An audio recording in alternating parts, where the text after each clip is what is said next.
들어가기 앞서서 우리가 먼저 창세기 1장 26절과 27절 말씀을 다 같이 한번 읽어보겠습니다. 창세기 1장 26절 27절 시작. 하나님이 이르시되 우리의 형상을 따라 우리의 모양대로 우리가 사람을 만들고 그들로 바다의 물고기와 하늘의 새와 가축과 온 땅과 있는 모든 것을 지으겠다 하시고 하나님이 자기 형상대로 창조하시되 남자와 여자를 창조하시고. 아멘. 자, 우리가 26절 27절 읽었는데 거기 보면은 우리라고 하는 단어가 몇 번 나왔어요? 성경이 다른갑다 나랑. 우리라는 단어가 3번 나왔어요. 3번. 그리고 우리는 누구를 말하느냐? 여러분 뭐 다 많은 설교를 듣고 또 공부를 통해서 아실 텐데 거기 나오는 우리가 누구를 말하는 거예요? 네, 하나님인데 특별히 삼위 하나님을 지금 지칭하는 단어입니다. 성부와 성자와 성령이 창조 사역에 함께 하셨다는 걸 보여주는 증거인데, 근데 삼위일체 교리 우리도 배워봤지만 쉽습니까? 어렵습니까? 배웠어도 지금도 잘 모르잖아요. 정말 어려워요. 정말 어려워요. 여러분 벨직 신앙 고백서 때 그거 2주인가 3주 했을 거예요. 아마 삼위일체를. 신학교 다닐 때는요. 삼위일체만 가지고 1년 이상 배웁니다. 삼위일체 하나만 가지고. 그렇게 어렵다는 거예요. 그렇게. 그래서 역사를 보면 기독교 역사에 삼위일체 때문에 이단된 게 부지기수예요.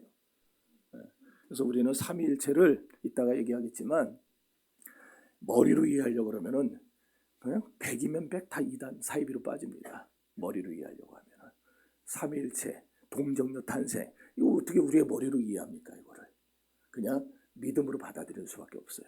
네. 자, 성경에 보면은 삼위일체 하나님이 2가지 중요한 일을 하세요.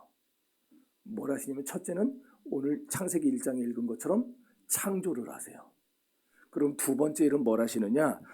우리 모든 인간들에게 찾아오셔서 죄를 용서해 주시고 구원해 주시는 구속 사역을 하십니다. 그러니까 하나님의 사역은 2가지라는 거예요. 하나는 창조 사역, 하나는 구속 사역. 자, 오늘 우리가 본문 누가복음 15장을 읽었죠. 이 탕자의 비유입니다. 그럼 도대체 탕자의 비유를 얘기하면서 뭐하러 지금 삼위일체 얘기를 꺼내나 그러실 텐데 탕자의 비유 속에 삼위일체 하나님이 드러나 있어요. 누가복음 15장은 모두 32계절로 되어 있습니다. 그죠? 근데 이 32계절이 3가지의 비유로 구성되어 있어요.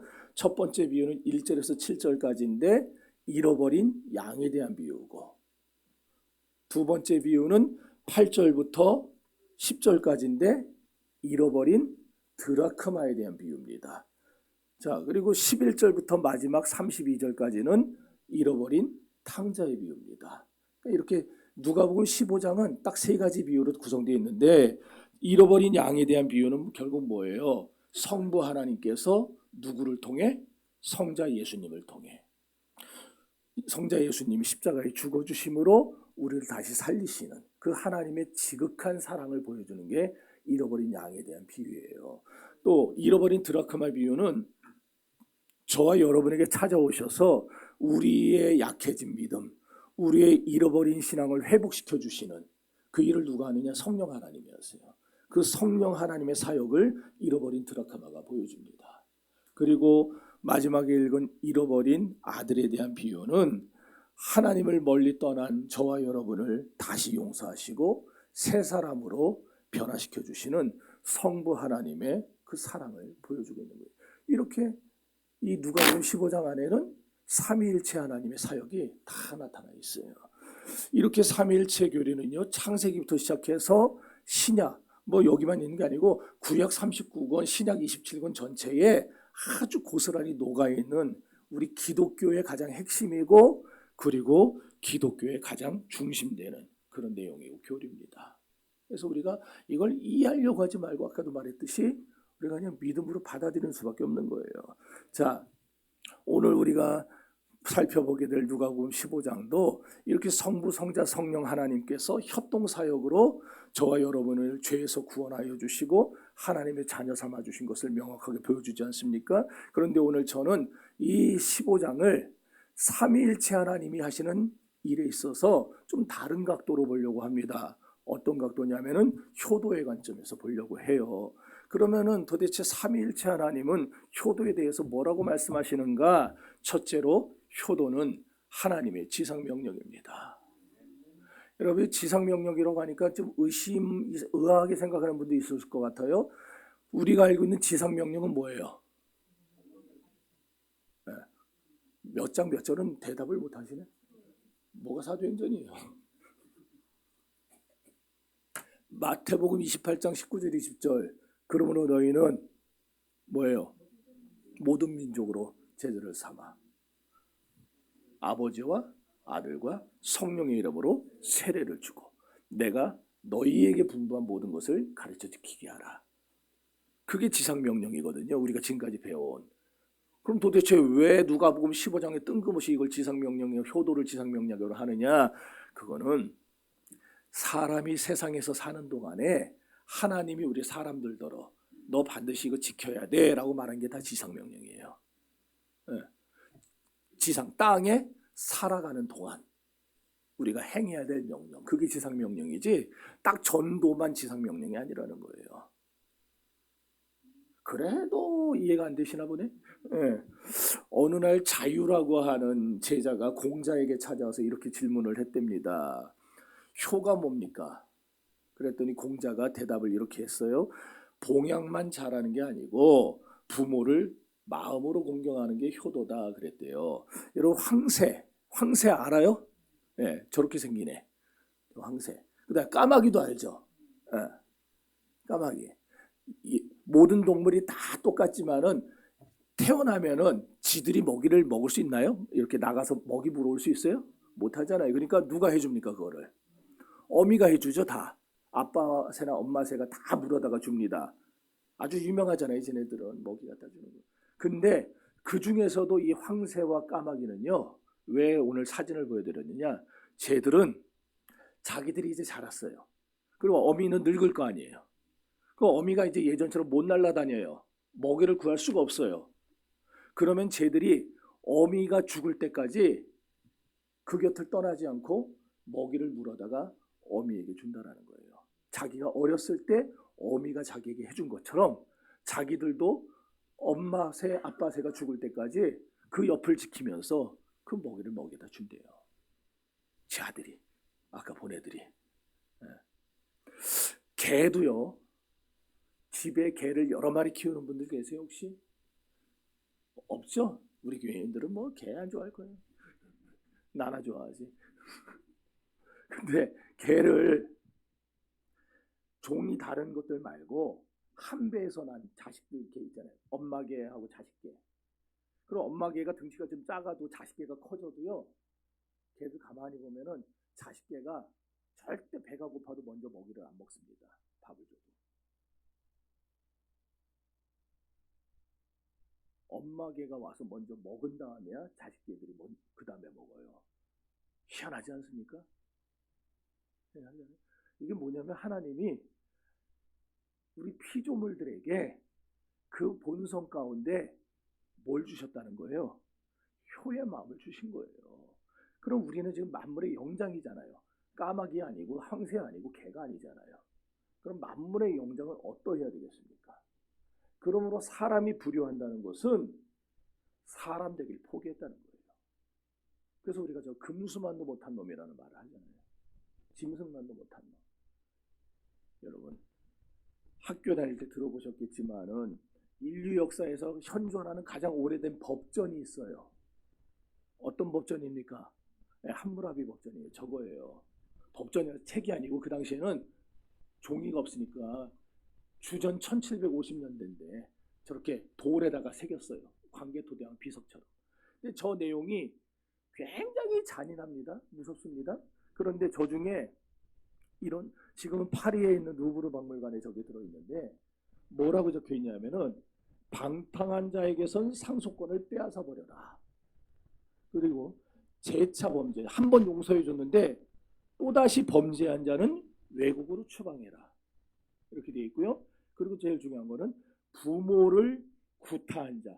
요즘에도 부모를 때리는 패륜아들 있죠? 있잖아요. 얼마 전에도 나왔잖아요, 신문에. 그런 애들은 어떻게 하라 그럴까요? 죽이는 게 아니고 손을 잘라버리래요. 평생 병신으로 살라고.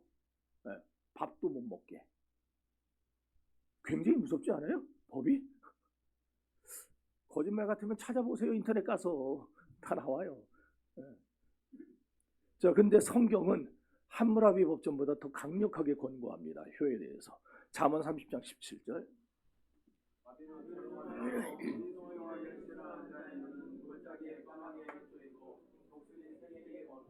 자, 출애굽기 21장입니다.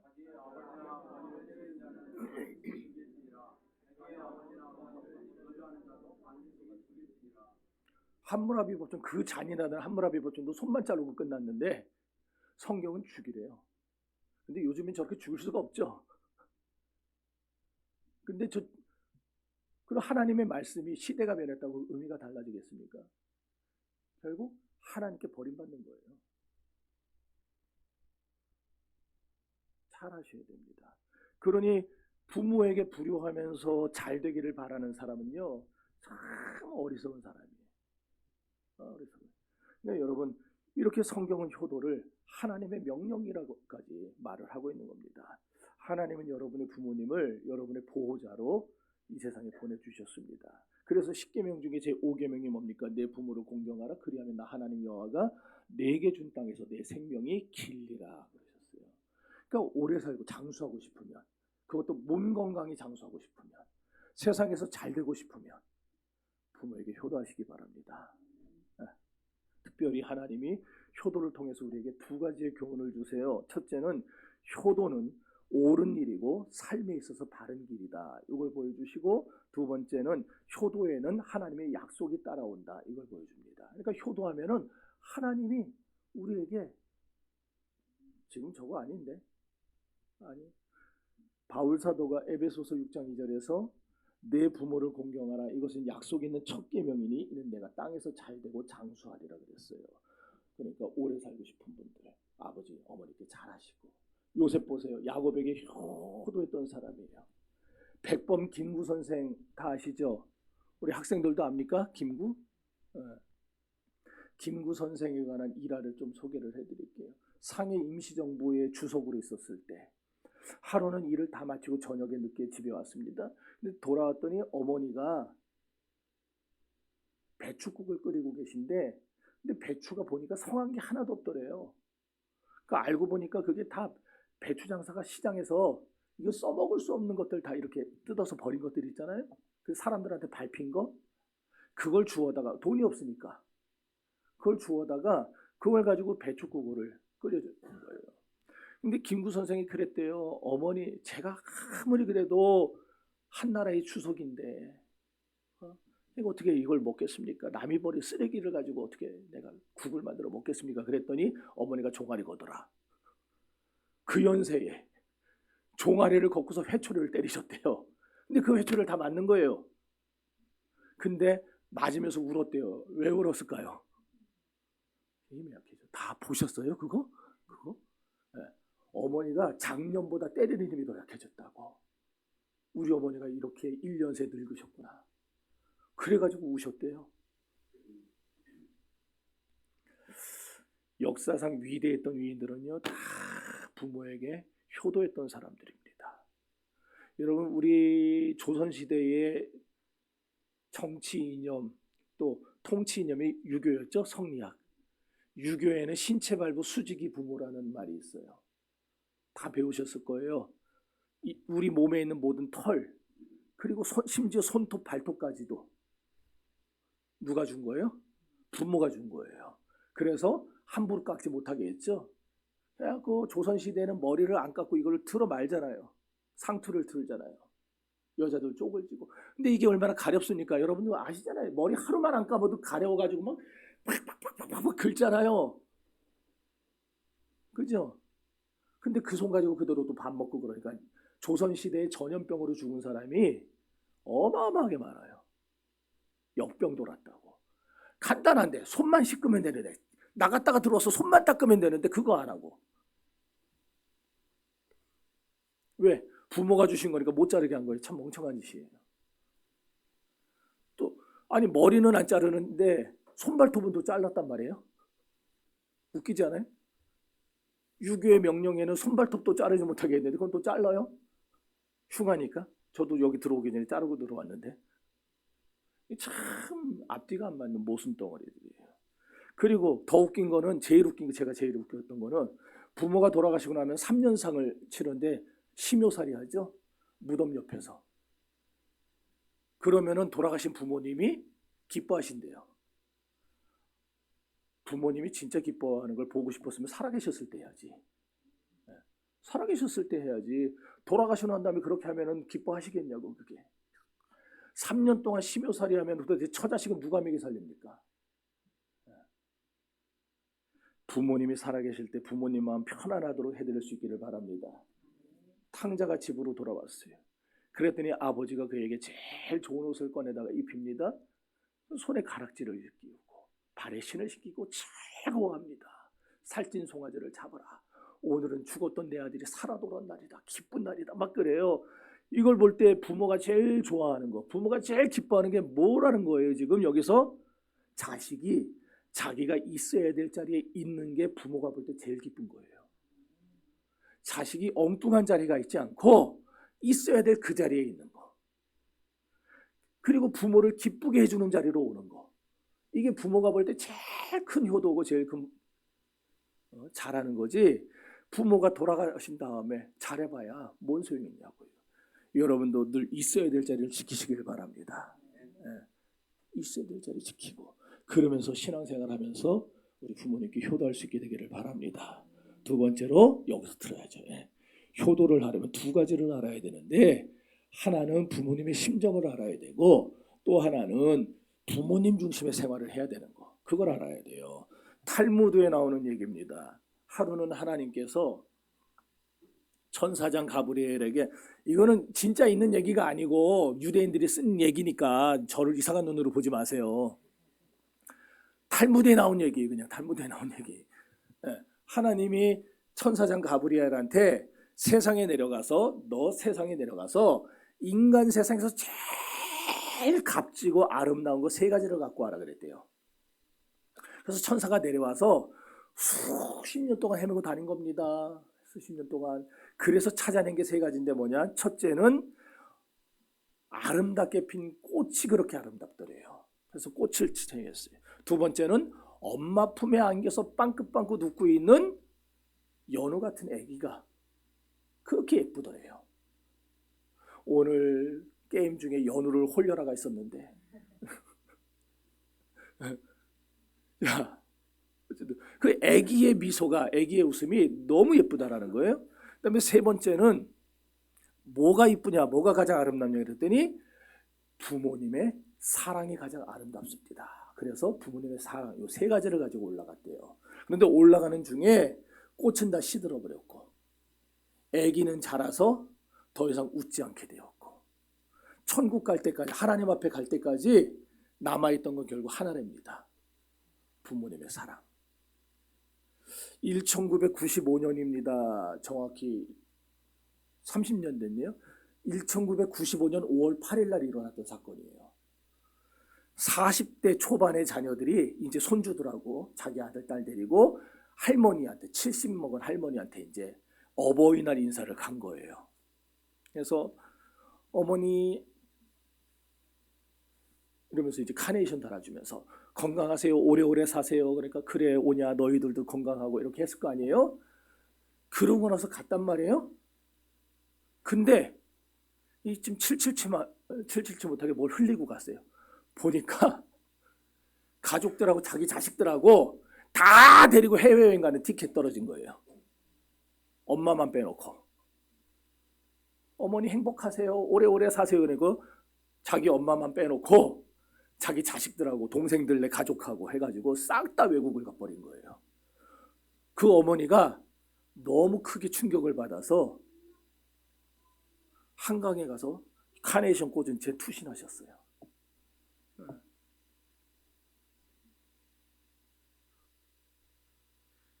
아마 그 자식들은 그런 말을 했을 수도 있고 그런 생각을 했을 수도 있어요. 어이, 어머니 연세가 몇인데 오다 가다 너무 힘들어 안 돼. 갔다 오면 병 나셔. 그랬을 거예요.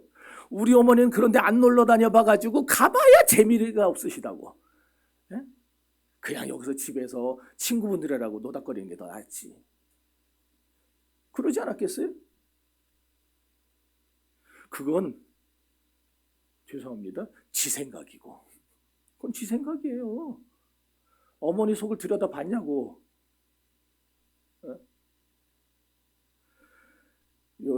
어버이날에 카네이션 달아드리고 용돈 좀 드린다고 해서 그게 효도가 아닙니다. 부모가 원하는 자리에 있는 게 효도입니다. 탕자는 아버지 생각을 하지 않았어요. 오로지 자기만 생각하고 있었어요.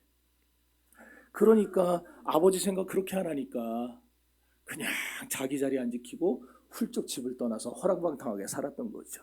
그런 탕자가 훗날 회개하고 돌아올 때에 뭐라고 합니까? 내가 여기선 소리를 좀 질러야 되는데 소리가 안 올라서 내가 하늘과 아버지께 죄를 지어 싸우니 이제부터는 나를 아버지 아들이라 여기지 마시고 품꾼의 하나로 뽑소서 그랬어요. 근데 그 아버지가 아들을 품꾼의 하나로 여깁니까?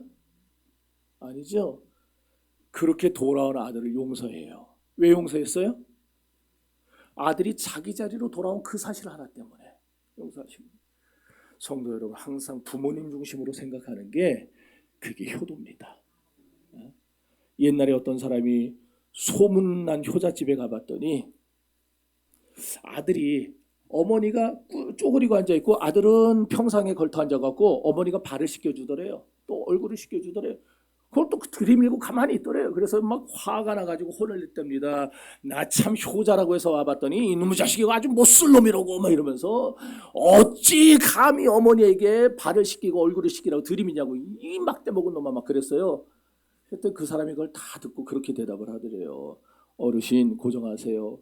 저희 어머니는 저를 씻겨주는 걸 너무너무 좋아하세요. 제가 안 된다고 그렇게 말려도 매일 저희는 싸웁니다. 어머니 안 된다 그래도 저희 어머니가 내가 하고 싶은데 못하게 하냐고 그러면서 자기를 씻겨준다는 거예요. 그래서 이제는 어머니 하고 싶은 대로 하라고 놔두는 겁니다. 어머니가 하고 싶어 해서 내 순종하는 것뿐입니다. 이처럼 효도는 부모가 원하는 걸 들어주는 거예요. 내가 하고 싶은 걸 갖다 드리는 게 아니라. 여러분이 부모님에게 잘못하면 여러분의 자녀들도 나중에 똑같이 보고 배웁니다. 여러분이 예배 때 딴짓하면 자녀들도 똑같이 딴짓합니다. 만고불변의 법칙입니다. 그러나 여러분이 부모에게 잘하면 자식들도 그걸 보고 배워요. 나도 나중에 우리 엄마 아빠한테 저렇게 해야 되겠다. 배웁니다. 혹시나 이미 양친이 다 떠나신 분들 계시죠? 저같이. 그런 분들은 효도할 대상이 난 없는데 그러지 마시고 제가 몇 년 가르쳐드렸잖아요. 가르쳐드려도 자꾸 까먹더라고. 여러분 더 이상 효도할 양친이 안 계시면은 담임 목사를 부모로 삼으세요. 담임 목사를. 그럼 속으로 그럴 거예요. 벌써 아이고 웃긴다. 나보다 나이도 어린 게 이럴 거예요. 여러분 목사가 나이가 많아서 존경하는 게 아니고 그리고 목사가 여러분보다 뛰어나고 잘나서 섬겨주는 게 아니라 하나님의 말씀을 받아서 가르쳐주는 하나님의 대원자이기 때문에 우리가 그 직 때문에 목사의 직이 귀한 것이지 제가 귀한 게 아니에요. 목사의 직 때문에 섬기는 겁니다. 장로의 직 때문에 제가 우리 장로님 얼마나 섬깁니까? 뭐 생기면 자꾸 하나씩 드리고 막 모르죠? 나는 우리 장로님한테 껄빗하면 뭐 드려요? 아닙니까? 우리 김수모 장로님도 아니에요, 맞아요? 하도 많이 보내갖고. 오늘은 잘하시네. 여러분보다 나이가 어리고 경륜이 짧아도 여러분 부모처럼 섬기세요. 담임 목사를. 얼굴 색 하나 안 발라고 또 잡단 소리 한다고 그러지 말고. 부모님은 하나님만 못하지만 하나님처럼 섬겨야 할 대상입니다. 마찬가지로 담임 목사는 부모님만 못하지만 부모처럼 섬겨야 될 대상이에요. 그럼 왜 우리가 주의 종을 섬기고 부모에게 다도 주의 종에게 효도해야 하느냐? 역대하 20장 20절 읽어봅시다.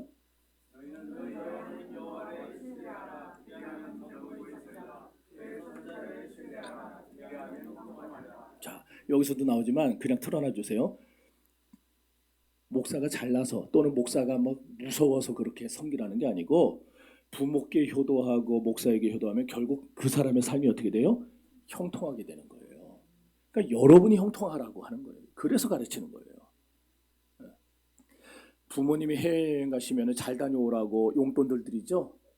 봉투 갖다 드리잖아요. 목사가 어떻게 생활하는지, 어디 집회 가고 어디 기도회 가고 그러면은요, 아 여비는 좀 넉넉한지 관심 좀 가져주세요. 관심 좀. 에?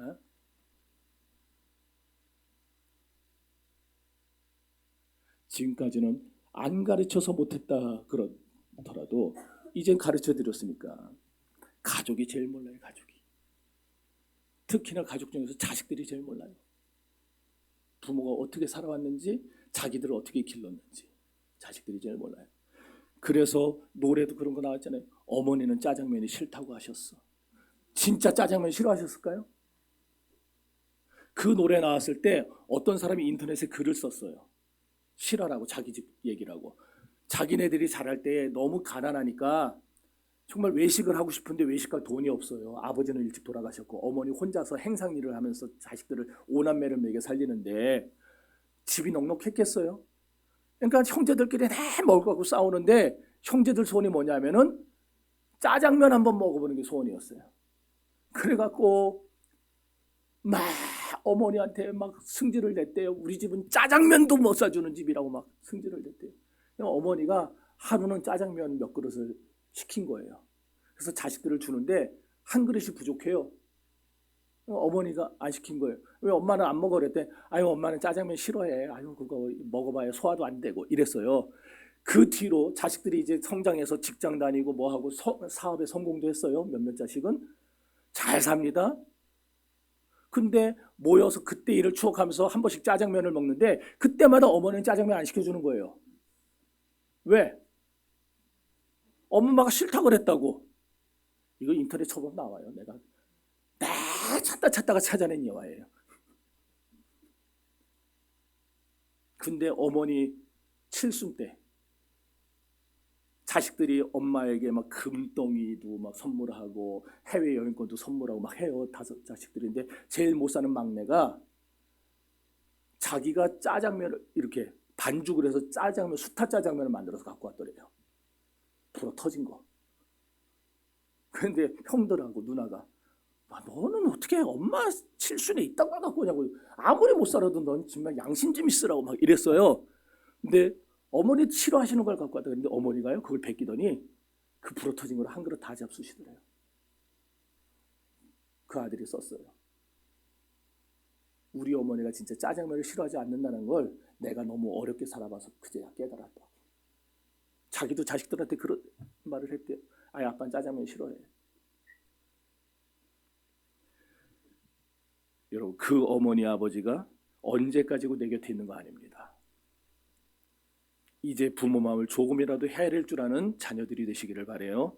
그러니까 힘들어도 부모에게 잘하세요. 잘하세요. 네. 그리고 힘들어도 목사에게도 잘하세요. 네. 소자에게 물 한 그릇 떠준 것도 결단코 하늘의 상을 잃지 않는다고 말씀하셨어요. 예수님께서. 그러니 부모님께 효도하면, 목사에게 효도하면 하나님이 여러분의 가정에 상급이 끊어지게 하시겠냐고요. 여러분 하나님이 다 그 복을 여러분에게 대갚아 주실 겁니다. 이 한 주간 하나님 안에서 바른 사명을 감당하면 물론이고 부모님께 효도하면서 하늘의 복과 땅의 기름진 복을 다 받아 누리는 우리 여러분들 되시기를 주의 이름으로 축원합니다.